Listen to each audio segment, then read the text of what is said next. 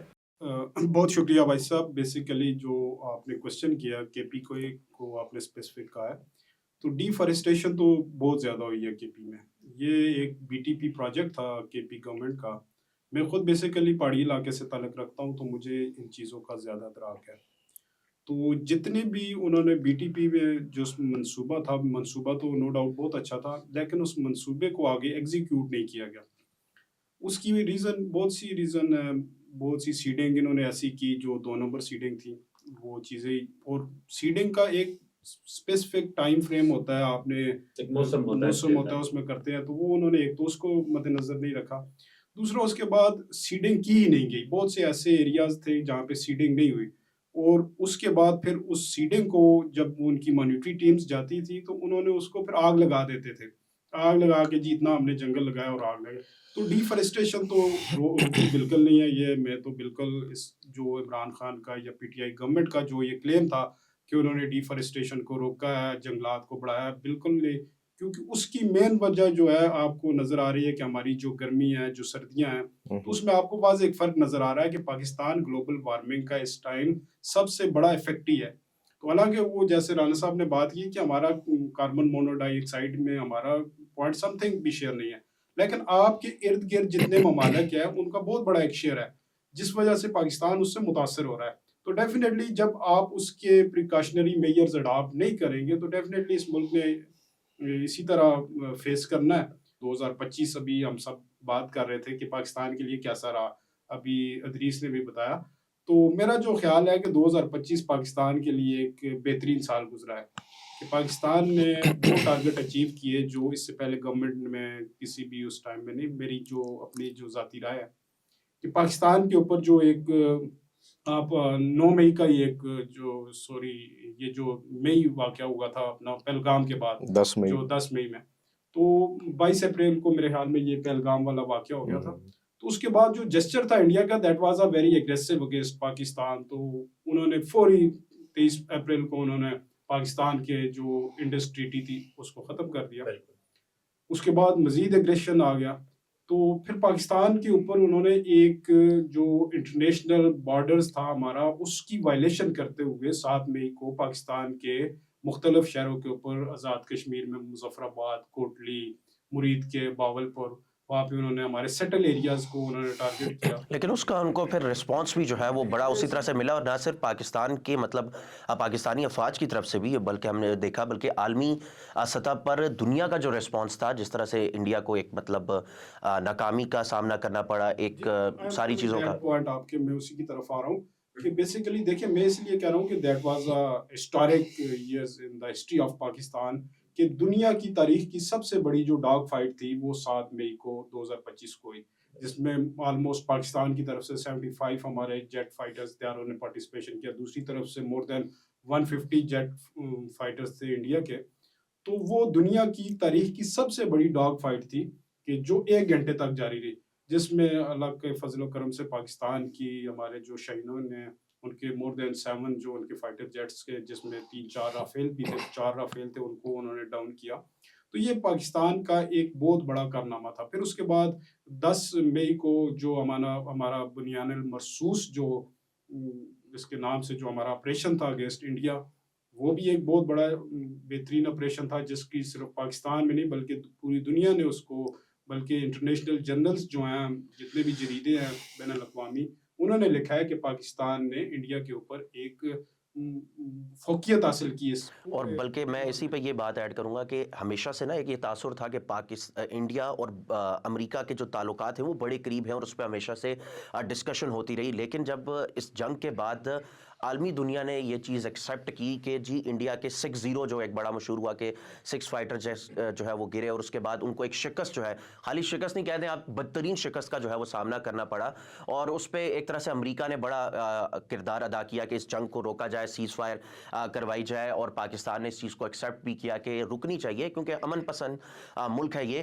لیکن مودی کی ایک سرکار اور ساری چیزیں جو کانفلکٹس ان کی طرف سے ایک کریٹ کیے گئے، اس پہ بھی امریکہ کا رسپانس جو ہے وہ بالکل سامنے آیا، اور اس پہ ہم نے ایک چیز دیکھی کہ جو ایک میتھ کریٹ کی گئی تھی کہ جی انڈیا اور امریکہ کے تعلقات بڑے قریبی ہیں، وہ ساری چیزیں اوپن ہوئی، اور اس کے بعد پاکستان کا تعلق ہم نے دیکھا کہ امریکہ کے ساتھ بڑا کلوز ہوا. جو ہمارا ڈپلومیٹک لیول پہ پاکستان کی جو ایک جو جیت تھی وہ یہ ہوئی کہ پوری دنیا نے پاکستان کو ریکگنائز کیا.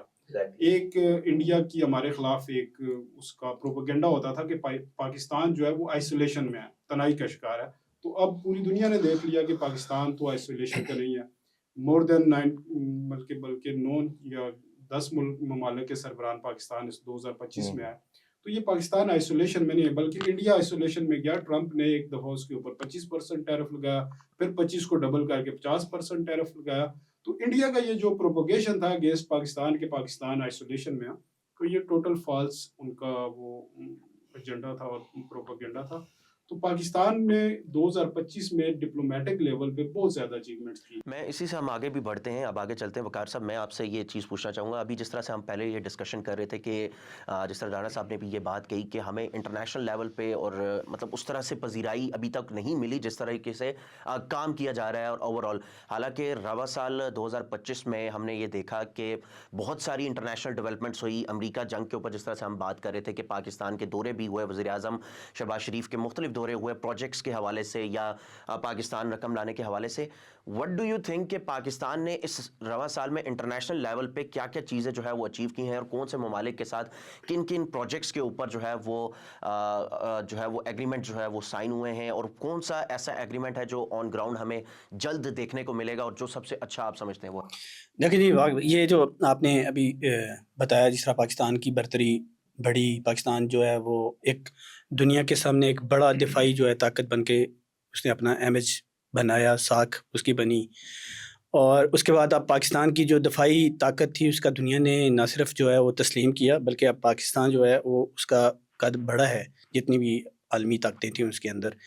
اور انہی چیزوں کو دیکھتے ہوئے پاکستان نے اپنے دفاعی جو ایگریمنٹس ہیں، لیبیا کے ساتھ ریسنٹلی $400 ارب کا ہوا ہے، ایک بہت بڑا معاہدہ ہے. اس کے علاوہ آپ کا سری لنکا کے ساتھ کیا، اور کتنے ایک ممالک کی جو پاکستان نے مطلب اپنی اس ڈاگ فائٹنگ کے اندر یا جو ہمارا جتنا بھی ایئر فورس کی پرفارمنس تھی اس سے پاکستان کا جو اوور آل پوری دنیا کے اندر دفاعی اعتبار سے پاکستان بہت مضبوط ہوا ہے. اور دفاعی اس میں یہ میں ایڈ کروں گا کہ جب مئی 25 کا جو یہ ایک واقعہ ہوا اور پاکستان کی جو عسکری برتری ثابت ہوئی، اس خطے میں طاقت کا جو توازن تھا وہ یکسر تبدیل کر کے رکھ دیا اس نے، کیونکہ بھارت اس خطے کا تھانے دار بنا ہوا تھا اور دنیا میں اس نے ایک امیج ایک مائٹی، ظاہر دنیا کا سب سے بڑی جمہوریت تو وہ دعوے دار تو ضرور ہیں، سب سے بڑی آبادی ہے ان کی، لیکن اس خطے میں اس کی جو ایک امیج بنا ہوا تھا نا، ایک وہ بالکل تہس نہس کر دیا اس 25 مئی 25 کے اس جنگ نے. اور وہ جو ایک امیج تھا پاکستان کا کہ پاکستان شاید ایک چھوٹا ملک ہے اس ریجن کا، اس دفاعی اعتبار سے پاکستان نے وہ دنیا کو بھی باور کرایا اور پاکستان کی دفاعی صلاحیتیں اس کا ڈنکا بجا.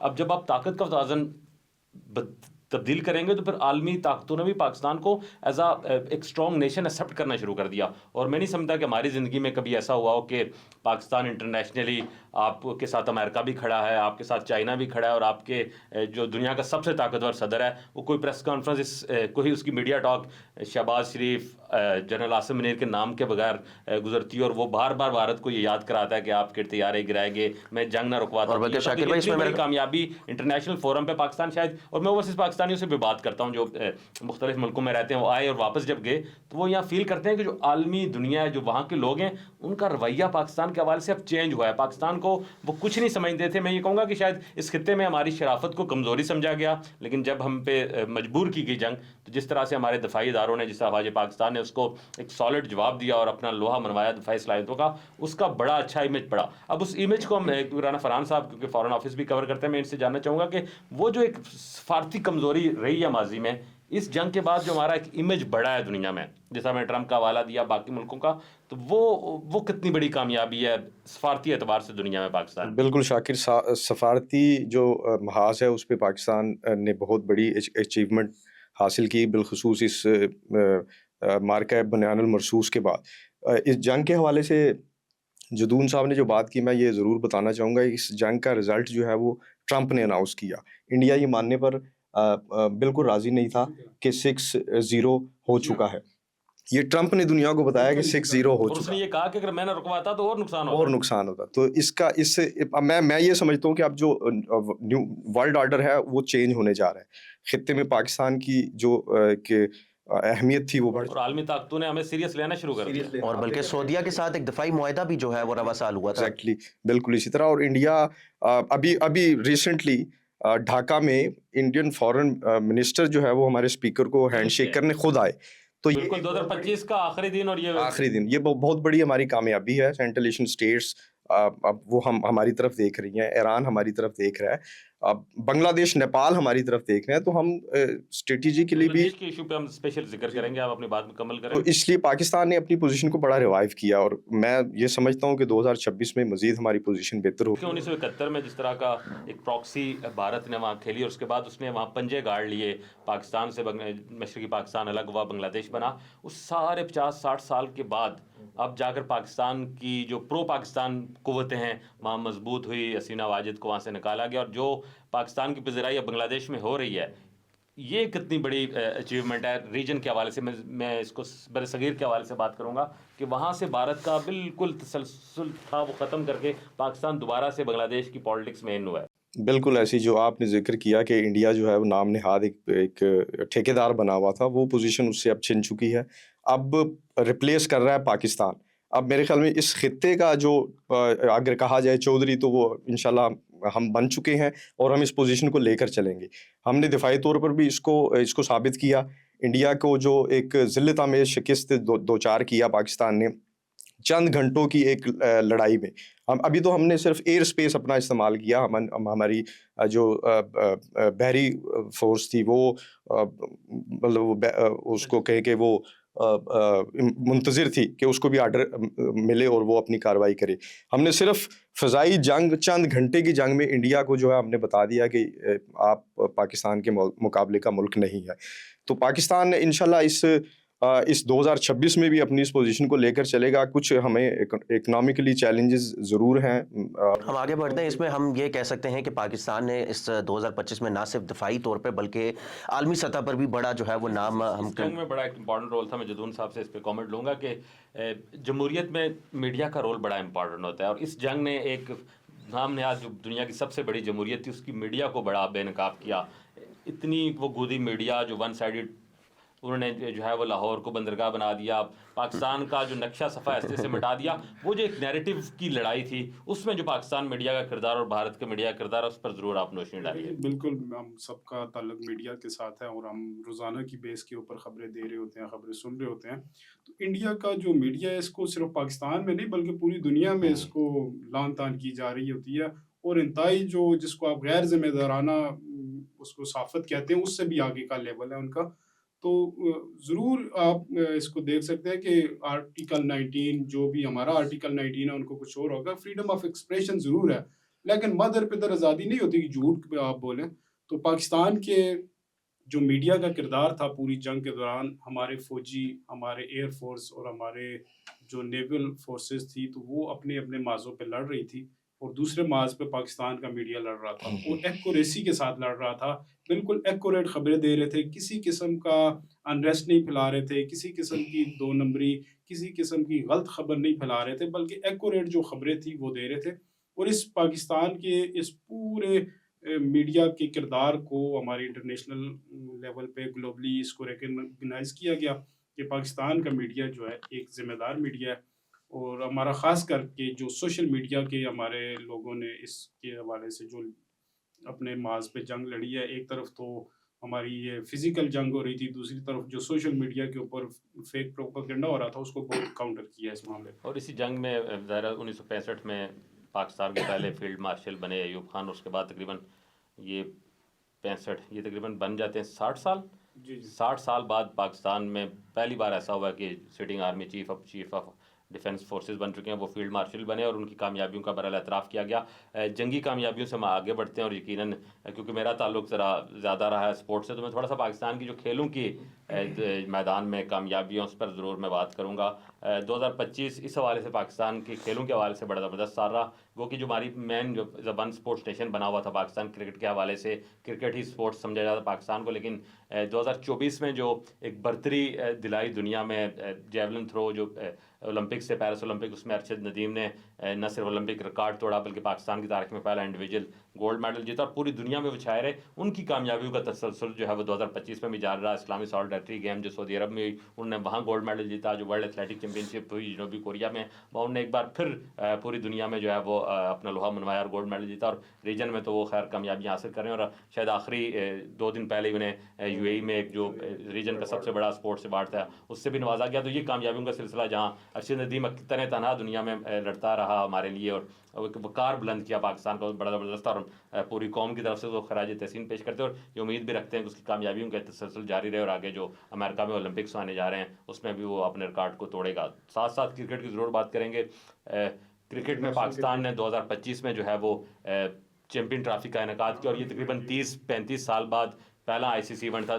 96-97 میں جو ہے وہ ورلڈ کپ ہوا تھا اس ریجن میں، پاکستان نے اس کی میزبانی کی تھی، اور اس کے بعد آئی سی سی کا اتنا بڑا ایونٹ، پہلی بار چیمپئن ٹرافی پاکستان میں اس کا کامیاب انعقاد ہوا، کیونکہ رزلٹ وائز ہماری اپنی ٹیم کی کارکردگی کوئی اچھی نہیں تھی، لیکن جس طرح سے اس ٹورنامنٹ کا کامیاب انعقاد بھارت کی جو ہے وہ ہٹ درمی کے باوجود یہاں ہوا، اور پاکستان نے جس کامیابی شاکر بھائی اس میں آپ کی بات کاٹ رہا ہوں، اس میں یہ بات ضرور بتائیے گا کہ جس طرح سے ہم یہ دیکھ رہے ہیں کہ سیاست اور کرکٹ کبھی ایک ساتھ ہوئی نہیں ہے، لیکن اس دفعہ ہم نے یہ دیکھا ہے کہ چیمپئنز ٹرافی کا جب میچ تھا اس میں پاک بھارت میچ کے دوران جو ہے وہ سیاست کو بہت انوالو کیا گیا، وہ کیسا آپ اس کے اوپر؟ ریجن میں کرکٹ بہرحال سیاست کے لیے ضرور استعمال ہو رہی، ہم نے بھی کی، انڈیا کی طرف سے بھی ہوتی رہی، لیکن وہاں کیونکہ انڈین کرکٹ بورڈ کا جو سربراہ تھا وہ جو مودی کا جو فرنٹ مین ہے یا اس کا جو اوپننگ بیٹسمین احمد شاہ، اس کا بیٹا جے شاہ لیڈ کرتا ہے، تو وہ یقیناً کرکٹ دونوں ریجن میں کھیل سے بڑھ کر چیز ہے، تو اس کو پولیٹیکلی یوز کیا جاتا ہے، وہ کیا گیا، لیکن پاکستان جس کامیابی سے اس ایونٹ کا انعقاد کر کے دنیا کو یہ پیغام دیا کہ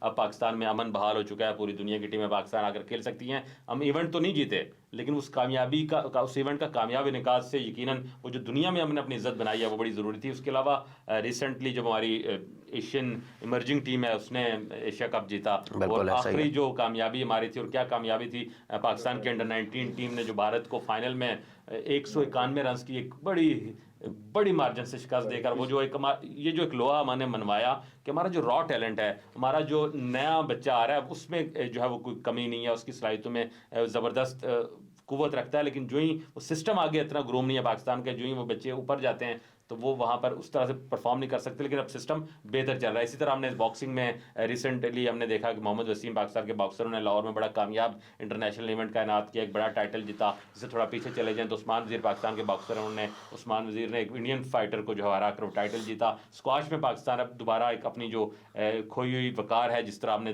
3-4 اشروں تک دنیا اسکواش پر راج کیا، وہ لیگیسی واپس آ رہا ہے۔ تو کھیلوں کے حوالے سے میں سمجھاؤں گا کہ پاکستان 2025 میں وہ جو ایک سمت پکڑی ہے کامیابیوں کی، وہ انشاءاللہ 2026 میں بھی وہ جاری رہے، تو پاکستان کو کھیل بہرحال آپ کے مثبت چہرے کے حوالے سے دنیا میں بڑا زبردست ہوتا ہے۔ اس پر کھیل کے حوالے سے ایک میں ایڈ کرتا ہوں، اچھا کھیلوں کے میدان میں بھی دیکھا جائے تو پاکستان نے انڈیا کو ہی ہرایا ہے میکسیمم، جو جی جہاں ہمارے مقابلے انڈیا سے انڈیا ہی ٹارگیٹ رہا، کیونکہ کرکٹ کے مقابلے آپ آئی سی سی کے جتنے بھی ایونٹ رہے ہیں اب تو وہ مینیج کر کے پاکستان انڈیا کے میچ ضرور کراتے ہیں تاکہ اس کا ریونیو بھی آتا ہے اور ایک اس میں لوگوں کی شمولیت بھی ہوتی ہے۔ تو کھیلوں کے اعتبار سے پاکستان کا 2025 کو برا نہیں رہا۔ اب تھوڑا سا معاشی اعتبار سے بات کرتے ہیں۔ 2025 کو پاکستان، یہ اس گورنمنٹ کا یہ دعویٰ ہے جو اس وقت برس اقتدار گورنمنٹ ہے مسلم لیگ نون کی، انہوں نے کہا کہ اگر ہم پی ڈی ایم کی گورنمنٹ نہ بناتے تو شاید پاکستان ڈیفالٹ کے دہانے پر تھا، پاکستان ڈیفالٹ کر جاتا۔ ہم نے اپنی سیاست کو داؤ پہ لگا کر ریاست بچایا، تو وہ اس پہ جو ایک عالمی اداروں کا اعتماد ہے، IMF کی ہمیں اب کس بھی باقاعدگی سے مل رہی ہے، انٹرنلی بھی تھوڑا سٹرکچر کو بہتر کیا جا رہا ہے، تو وہ معاشی اعتبار، کیونکہ معیشت ہی آپ کی اب جنگیں معیشت کی ہوا کریں گی، اب جس کی معیشت اسٹرانگ ہوگی وہی حکمرانی کرے گا۔ تو پاکستان کی معاشی میدان میں جو کامیابیاں اب تینوں سے میری گزارش ہے کہ اس پہ ضرور جو ہے میں 1 منٹ آپ کی لوں گا اس میں۔ پاکستان کو جو ابھی جو معاشی جس کو آپ اشاریے کہتے ہیں اکنامک انڈیکیٹرز، تو پاکستان کا جو اس سال ہے 2.5 سے 3% تک جی ڈی پی ہمارا بڑھا ہے. تو یہ جو چیزیں ہمارے اکنامک جو ہمارے اشاریے جس کو ہم انڈیکیٹرز کہتے ہیں، تو یہ ایک مثبت اس کی طرف رواں ہے. تو اس پاکستان کے ساتھ بیسیکلی ہمیشہ ہمارے ملک کے ساتھ ایکسپیریمنٹس کیے گئے ہیں. تو اس سے پہلے جو ہمارا اس سے پہلے جو گورنمنٹ سی پی ٹی آئی کی، تو انہوں نے بہت زیادہ پاکستان کے ساتھ جو ہے نا تجربات کیے. تو اللہ کا شکر ہے اب وہ ہم ان تجربات سے نکل گئے ہیں. اب پاکستان جو ہے ایک پریکٹیکلی کوئی بھی فیلڈ ہے، وہ ہماری ڈیفنس کی فیلڈ ہے، ہماری جو معاشی فیلڈ ہے، یا سیاسی جو جس کو ہم جو کہتے ہیں نا پولیٹیکل میچورٹی، تو پاکستان اللہ کا شکر ہے اس کی طرف گامزن ہے. تو انشاءاللہ 2026 کا جو سال ہے وہ پاکستان کے لیے اور بہتر ہوگا. اور یہ دیکھیں کہ پاکستان کی اکنامیکل جو کنڈیشنز ہے وہ امپروو ہوئی ہے، الدو کہ لوگوں نے بڑا سفر کیا ہے اس ساری سچویشن کے اندر. اس کی ریزن یہ ہوتی ہے کہ امپیکٹ ڈیفینیٹلی پبلک کے اوپر ہی آتا ہے، اور وہ سارا آپ جو دیکھتے ہیں اس کا اثر بھی. اور اکنامیکل جو انڈیکیٹرز کو ہم ڈسکس کر رہے ہیں، پاکستان کے جو فارن ریزرو ہیں، مایا ریزرو اس وقت پاکستان کے 21 ارب ڈالر سے اوپر ہیں. اور پاکستان اکنامیکلی جو جس پاکستان کی ہم 4 سال پہلے بات کر رہے تھے، جب پچھلا رجیم تبدیل ہوا، پھر جس طریقے سے عبوری سیٹ اپ آیا، بیچ میں پی ڈی ایم کی گورنمنٹ بنی، تو اس کے بعد سے پاکستان پچھلے 4 سال کا جو اکنامیکل جو ایک ڈراؤٹ کی کنڈیشن تھی وہ پاکستان کے اوپر سے کافی حد تک ختم ہو چکی ہے. پاکستان نے گرو کیا ہے. مجھے یہ تو اس میں سٹیٹس جو ہیں، اس میں جو میرے پاس سٹیٹس آئے ہیں گورنمنٹ کی طرف سے، اس میں افراط زر جو ہے وہ بڑھی ہے ضرور 2%، لیکن جو جی ڈی پی ہماری گروتھ ہے جو نشو نما ہے وہ 2010 کے بعد پہلی بار 6% سے اوپر گئی ہے. یہ ایک بڑی کامیابی ہے. شرح سود میں بھی کمی کی گئی ہے، پہلے زیادہ تھا، اب 10.5 کر دیا گیا. پھر سب سے جو بڑی کامیابی جس کو میں سمجھتا ہوں وہ 30% اضافہ ہوا ہے جو ڈائریکٹ فارن انویسٹمنٹ ہے پاکستان کے اندر. غیر ملکی سرمایہ کاری میں 30% اضافہ ہوا ہے. اسٹاک مارکیٹ میں 44% اضافہ، اور غیر ملکی ذخائر پاکستان اور اسٹاک مارکیٹ آپ دیکھ رہے ہوں کہ پہلی دفعہ پاکستان کی ہسٹری میں 1,75,000 پوائنٹ سے پاکستان کی معیشت بار سے بہتری کی طرف تو اشارہ جس طریقے سے بینکوں کے اندر سے آپ نے یہ دیکھے نا، میں ایک چیز چھوٹی سی ایک چیز بتاتا چلوں کہ بینکوں کے اندر سے لوگوں نے جس طریقے سے لوگ سارے بینکوں کے اندر کیپٹل سارا شفٹ ہو گیا تھا، ریٹ آف انٹرسٹ 22% تک گیا، 20 سے 22% تک. تو لوگوں نے پھر جتنی بھی انویسٹمنٹ تھی اسے ہاتھ کھینچ کے بینکوں کے اندر اپنے ریزرو رکھنے شروع کر دیے تھے. تو انٹرسٹ ریٹ کم ہوتا ہوتا اب 11%، 10.5 11% کے اوپر ہے. تو لوگوں نے پیسے نکال کے اب جو ہے وہ دیگر جو جتنے بھی انویسٹمنٹ کی طرف آئے ہیں. تو یہ ایک بہتری کی طرف جو ہمارے ایک انڈیکیٹرز ہیں کہ پاکستان کی جو اکانومی ہے وہ بہتر ہو رہی ہے. اس میں ریونیو شارٹ فال کے حوالے سے بھی اس میں بھی کافی بہتری ہے، آپ کا ریونیو بھی بڑھا ہے. دوسرا دیکھیں جو معاشی استحکام ہے وہ الائن ہوتا ہے پولیٹیکل اسٹیبلٹی کے ساتھ. تو میرے خیال میں یہ جو ہمارا یہ جو دور گزرا ہے، یہ پی ڈی ایم گورنمنٹ کے بعد، الیکشن کے بعد جو نئی حکومت بنی، تو اس طرح سے ملک میں کوئی سیاسی افراتفری بھی نہیں دیکھی گئی. ایک اسٹیبلٹی رہی، دھرنے، احتجاج، ان چیزوں سے کافی افیکٹ ہوتی ہیں. فارن انویسٹمنٹ میں پاکستان میں اضافہ میں سمجھتا ہوں اس میں ایک بڑا رول، جس طرح پاکستان میں ویزا پالیسی بہت نرم کی، کئی ملکوں کو آنریبل ویزا دیا. پھر فارن جو بزنس مین ہے اس کو 24 گھنٹے کے اندر ویزا پالیسی لائے گی. تو اس سے بھی یقیناً ان پالیسیوں سے فرق ضرور پڑا ہے. اور یہ بالکل بھائی صاحب ایک گراؤنڈ جو اب ہم بات کرتے ہیں کہ شرح اوور آل جو نمبرز کی ہم بات کر رہے ہیں کہ اکانومی کے لحاظ سے، لیکن جو عام آدمی ہے، جو غریب طبقہ ہے، اس کے لیے کیا کیا چیزیں ایسی کی گئی ہیں؟ کیونکہ آج بھی اگر ہم بات کریں جو سال پہلے یا 2 سال پہلے لوگوں کا موقف تھا مہنگائی کے لحاظ سے، اوور آل اس لحاظ سے، آج بھی وہی چیزیں ڈیبیٹ جو ہے وہ ڈسکشنز چلتی ہیں. تو عام آدمی کے لیے کیا کیا ریلیف جو ہے آپ سمجھتے ہیں، کن کن چیزوں میں کافی تھوڑے سے ریلیف ملا ہے؟ دیکھیں بھائی صاحب، عام آدمی تو اسی وقت سفر کرتا ہے نا جب ہم ایک بورنگ کر رہے ہیں، ہم لون لے رہے ہیں، آئی ایم ایف کے پروگرامز کے اندر جا رہے ہیں. تو جب بھی کوئی ہمیں قرض دیتا ہے تو ہم سے یہ ضرور پوچھتا ہے کہ جو قرض میں آپ کو دے رہا ہوں وہ آپ نے مجھے کہاں سے واپس کرنا ہے، کس طرح لوٹانا ہے. تو ڈیفینیٹلی جب ہم نے انہیں بتانا ہے کہ ہم نے ان شعبوں کے اندر سے پیسے نکالنے ہیں، یہاں سے جو پبلک کو ہم نے سبسڈیز دی ہوئی تھی یہ ہم نے ختم کرنی ہے، بجلی کی قیمتیں ہم نے بڑھانی ہے، پیٹرول کے اوپر جو ہمارا لیویز ہے اسے اوپر لے کے جائیں گے، ٹیکسیشن کو ہم بہتر کریں گے، تو ٹیکس نیٹ بڑھائیں گے. ہم لوگوں کی قوت خرید اس سے کم ہوتی ہے، متاثر ہوتی ہے، لوگ شور کرتے ہیں، آپ کو واویلا اس لیے نظر آتا ہے. یہ سسٹم کے اندر ریفارمز کی وجہ سے ہوتا ہے. ڈیفینیٹلی ہم نے جب اتنا لون لیا ہوا ہے تو ہم نے واپس کرنا ہے، تو ہم نے کسی جگہ سے پیسہ جنریٹ کر کے انہیں واپس کرنا ہے. تو یہ اس وجہ سے تو ڈیفینیٹلی پبلک کے اوپر تو اس کا امپیکٹ بہت زیادہ آتا ہے. آپ نے دیکھا ہوگا کہ انرجی کا سیکٹر ہے، اس کے اوپر ہماری بہت زیادہ مطلب شور بھی پڑتا ہے. نیٹ میٹرنگ کے اوپر گورنمنٹ کی ابھی پالیسیز تبدیل ہو رہی ہیں، لوگوں کو ریلیف کم مل رہا ہے، لیکن اس کا اوور آل لیکن وہ پاکستان کی تھوڑا سا ٹائم اکنامیکل لے گا. کنڈیشنز کے ہم اوپر. اسی کے اوپر آگے چلتے ہیں. جس طرح رانا صاحب بات کر رہے تھے کہ جو اکانومی کی سٹیبلٹی ہے وہ پولیٹیکل سٹیبلٹی کی طرف جاتی ہے کے اوپر ہے. شاکر بھائی میں آپ سے بات کروں گا کہ ہم نے یہ دیکھا کہ جب پی ڈی ایم کی گورنمنٹ تھی تب P T I versus P D M ایک بڑا سیاسی اور چلتا رہا، اور پھر رواں سال الیکشنز کے بعد خاص طور پہ ہم نے یہ دیکھا کہ پی ٹی آئی کا جو ایک تھا، پی ٹی آئی ایک طرح سے دباؤ میں اور جیلوں کا اور وہ سیاسی جو ہے وہ دباؤ کا بڑا شکار رہی. تو پولیٹیکل انسٹیبلٹی آپ نے دیکھی ہے یا اسٹیبل دیکھی ہے رائٹ آفٹر دا الیکشنز یہ اس دور میں، یا آپ کیا سمجھتے ہیں کہ کیا اوور آل رہے؟ دیکھیں، پاکستان تحریک انصاف اس ملک کی حقیقت ہے، وہ ابھی one of the most popular جماعت ہے، اس میں کوئی دو رائے نہیں ہے. لیکن وہ جو ان کی ایجوٹیشن کی سیاست کی، اس کو کسی حد تک تھوڑا سختی کے ساتھ روکنے کی کوشش کی گئی ہے. یقیناً میں سمجھتا ہوں کہ جمہوری ملکوں میں اتنا سخت رویے نہیں رکھے جانے چاہیے. کسی نہ کسی طرح اس سے پولیٹیکلی انگیج کرنا چاہیے ان لوگوں کو جو اپوزیشن میں ہیں. اور سیاست کا اور جمہوریت کا حسن یہی ہے کہ مذاکرات کے ٹیبل پر لایا جائے. اب تک کی جو ڈیلنگ کی گئی ہے، شاید وقت کی ضرورت بھی تھی کہ اس کو کسی حد تک وہ جو ایجیٹیشن کی سیاست ہے اس کو روک کر پاکستان کو ایک ترقی کے سفر پر، ایک بحالی کے سفر پر ڈالا جائے. وہ ٹھیک ہے، لیکن ہم ایکسپیکٹ کرتے ہیں کہ 2026 میں کسی حد تک جو پاکستان تحریک انصاف کی قیادت جیلوں میں بند ہے، کچھ انیشیٹو لیے بھی جا رہے ہیں، کوئی ایسی ڈائلاگ کمیٹیز بنی ہیں، گورنمنٹ بھی اس حوالے سے سنجیدہ ہے، تو ان لوگوں کو مذاکرات کے ٹیبل پر لا کر جو ہے وہ یہ ایک وقتی اسٹیبلٹی ہو سکتی ہے. لیکن دیر پا پولیٹیکل اسٹیبلٹی اسی صورت میں ممکن ہے کہ تمام جو اسٹیک ہولڈر اس ملک کے، تحریک انصاف ایک بڑی جماعت ہے، ایک صوبے کی حکمران ہے، تو ضرورت ہے. اور یہ ذمہ داری سب سے زیادہ میں سمجھتا ہوں جو سٹنگ گورنمنٹ ہوتی ہے یہ اس کی ہوتی ہے کہ باقی اپوزیشن کو انگیج کر ماحول کو سازگار بنایا جائے. تو یہ ایکسپیکٹ ہم کرتے ہیں 2026 میں. 2025 حوالے سے کچھ زیادہ سیاسی آزادیوں کے حوالے سے میں اس کو اچھا سال نہیں کہوں گا، لیکن شاید وقت کی ضرورت تھی کہ وہ انسٹیبلٹی کو کسی طرح ایک طرف روک کر ملک کو ایک بحالی کے سفر پہ ڈالنا تھا. لیکن 2026 میں ہم امید کرتے ہیں کہ وہ ان تمام سیاسی مخالفین کو یا ان تمام سیاسی قوتوں کو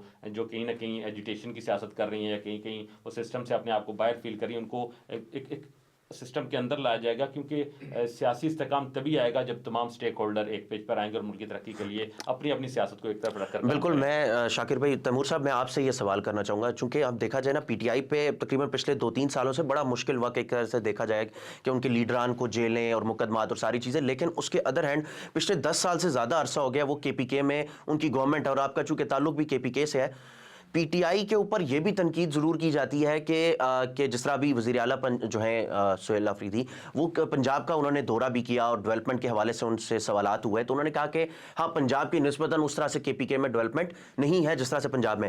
تو 10 سال سے وہ گورنمنٹ میں ہیں، آپ کیا سمجھتے ہیں کہ پی ٹی آئی نے وہاں پہ بطور حکومت میں کوئی ڈیولپمنٹ کی ہے، کوئی اچیومنٹ کی ہے؟ دیکھیں ادریس، 10 سال نہیں ان کے 13 سال ہو گئے ہیں، اور میرے خیال میں، بلکہ میں آپ کو یہ بالکل حقیقتاً بتا رہا ہوں کہ آپ بھی ہمارے کے پی کے باؤنڈری میں ہی رہتے ہیں، تو کے پی میں گڈ گورننس کا کوئی بھی کسی قسم کا کوئی سیٹ اپ آپ کہیں کہ کے پی کے اندر کوئی گڈ گورننس ہے، بالکل نہیں ہے.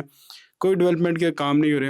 ان 13 سالوں میں کے پی کے اندر کوئی میگا پروجیکٹ، کوئی ہاسپٹل کا ہو، روڈ انفراسٹرکچر ہو، کسی قسم کا کوئی نہیں آیا.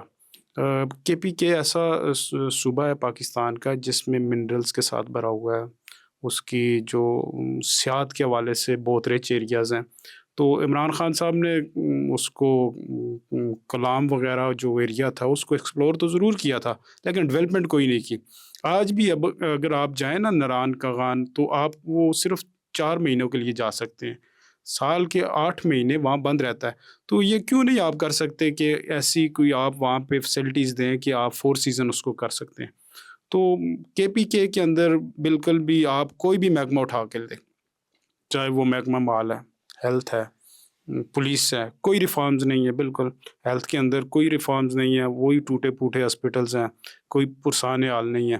تو پنجاب کے حوالے سے اگر پنجاب کے ساتھ کمپیریزن کیا جائے تو ابھی سہیل آفریدی صاحب خود گئے ہیں، تو ان کے جو وزراء تھے وہ شاپنگز مال میں جا رہے ہیں، وہاں سے شاپنگز کر رہے ہیں. تو اس کا مطلب ہے کہ پشاور میں وہ سہولیات نہیں ہیں جو لاہور میں ان کو میسر تھی.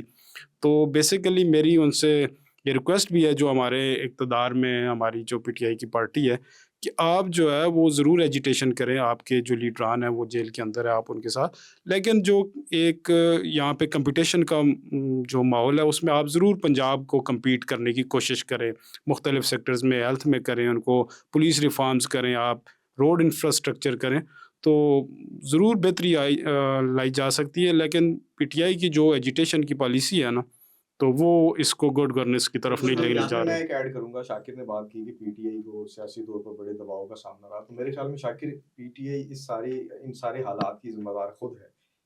پولیٹیکل پارٹیز کو لچک کا مظاہرہ کرنا چاہیے، نیگوسیشنز کرنی چاہیے، مذاکرات کرنی چاہیے. آپ دیکھیں پرائم منسٹر نواز شریف کو جب ہٹایا گیا، شاہد خاقان عباسی پرائم منسٹر بنے، سی ایم پنجاب ان کے بھائی تھے، ان پر بھی کیسز ہوئے، ان کو جیل میں بھی ڈالا گیا، لیکن انہوں نے اپنی پولیٹیکلی پوزیشن ریوائیو کی. نیگوسیشنز، مذاکرات کا جو بیک ڈور یا سامنے جو بھی مذاکراتی مسئلہ، اس سے وہ نہیں بھاگے. کیا پی ٹی آئی اپنے اس بیانیے سے پیچھے ہٹی ہے؟ 9 مئی کا بیانیہ اب سٹل سٹینڈ کر رہا ہے پی ٹی آئی. تو میرے خیال میں یہ پی ٹی آئی اپنے اس سارے ان حالات کی ذمہ دار خود ہے. یقیناً پی ٹی آئی کو اپنے آپ کو ایک سیاسی جماعت کے طور پر خود بھی ماننا لچک کا پڑے گا مظاہرہ کرنا اور ہوگا، ان کو انہیں اس سسٹم کے آنا مذاکرات پڑے گا. کے ایک لیے بڑا سوال ظاہر ہے، اب اس کو کلوز بھی کرتے ہیں، ہر کوئی سننا چاہتا ہے کہ 2026 کیا عمران خان کی رہائی کا سال ہے، آپ کی اپنی رائے اس حوالے سے کیا ہے؟ دیکھیں، سیاست میں اسپیس دینا چاہیے. میں یہ سمجھتا ہوں کہ سیاسی جماعتوں کو اتنی آزادی ہونی چاہیے کہ وہ اس ملک میں پالیٹکس کر سکے. اس ملک کی نیشنل سیکیورٹی کے ساتھ رہتے ہوئے ان کو پالیٹکس کی آزادی ہونی چاہیے، ایک لائن ڈرا ہونی چاہیے. اگر کوئی پولیٹیکل پارٹی اس لائن کو کراس کر دیا تو میرے خیال میں اس کے لیے ریسٹرکشنز ہونی چاہیے، لیکن بہرحال اسپیس ملنا چاہیے. عمران خان 2026 میں رہا ہوں گے؟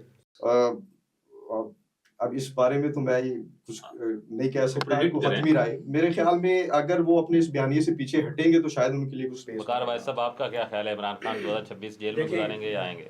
آئی وش کہ وہ رہا ہوں، کیونکہ اس ملک کے اندر اگر پولیٹیکل اسٹیبلٹی لانی ہے تو وہ ڈیفینیٹلی ان ساری قوتوں کو باہر ایک ٹیبل پہ لائیں گی تو وہ اس سے ممکن ہے. لیکن عمران خان کے لیے دیکھیں ایک چیز، شاکر بھائی صاحب، عمران خان کو نا 2 ڈیفرنٹ کیسز کے اندر نا 2 بار سزا ہو چکی ہے، تو وہ کسی ایک عدالتی فورم کے ذریعے اگر انہیں ریلیف ملتا ہے تو وہ نکل سکتے ہیں. ایک کیس میں انہیں 14 سال سزا ہوئی ہے، ایک کیس میں انہیں 17 سال سزا ہوئی ہے. تو ڈیفینیٹلی میں ویسے کہہ رہا ہوں کہ عدالتوں کے اندر، اور مجھے لگتا نہیں ہے ویسے آنیسٹلی اگر میں یہ کہوں تو 2026 مجھے نہیں لگتا کہ عمران خان کی. میں تو سنگل ورڈ میں کہوں گا تو بالکل نہیں، قطعاً بھی نہیں آ سکتا باہر. What do you think? میرا خیال ہے کہ میرا جو اپنا اوپینین ہے کہ عمران خان کی جیل کی جو چابی ہے وہ ان کے اپنے ہاتھ میں ہے.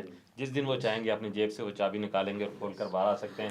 میرا خیال ہے وہ جو ایک بیانیہ کی جنگ وہ لڑ رہے تھے، یا جو ایک پاپولیرٹی ان کو ملی اور وہ ایک مجمع جو ان کو لڑ گیا ہے، وہ ان کو وہ فیصلہ نہیں کرنا ہے، وہ ہاتھ ان کا اس جیب کی طرف نہیں جا رہا جہاں ان کی چابی ہے. عمران خان کو بھی ہم یہی کہیں گے کہ وہ اپنی وہ جو ایک سخت رویہ ہے اس کو ختم کریں. وہ ایک مقبول رہنماؤں کا جیل میں ہونا اس چیز کا ثبوت ہے کہ شاید ان کو سیاست نہیں آتی. ان کو سیاست کرنی پڑے گی، سیاستدان بن کر ہی وہ باہر آ سکتے ہیں. اس ڈسکشن کو اب کلوز کرتے ہیں. جب ہم 2024 سے 25 میں داخل ہو رہے تھے تو شاید پاکستان معاشی اعتبار سے، دفاعی اعتبار سے اور سفارتی اعتبار سے اتنا مضبوط ملک نہیں تھا. لیکن آج جب ہم 25 سے 26 میں داخل ہو گئے ہیں تو ان تمام موضوع پر اور کھیلوں کے اعتبار سے بھی پاکستان بہت بڑی کامیابیاں سمیٹ کر 2026 میں داخل ہو رہا ہے. پاکستان کے لیے 2025 بحالی اور ترقی کا سال ضرور رہا ہے. ہم سمجھیں گے کہ وہ جو بحالی اور ترقی کا سفر شروع ہوا ہے وہ 2026 میں بھی جو وہ قائم دائم رہے. میں شو کو اختتام کروں گا احمد ندیم قاسمی کی دعائیہ اشعار کے ساتھ کہ خدا کرے کہ میری عرض پاک پر اترے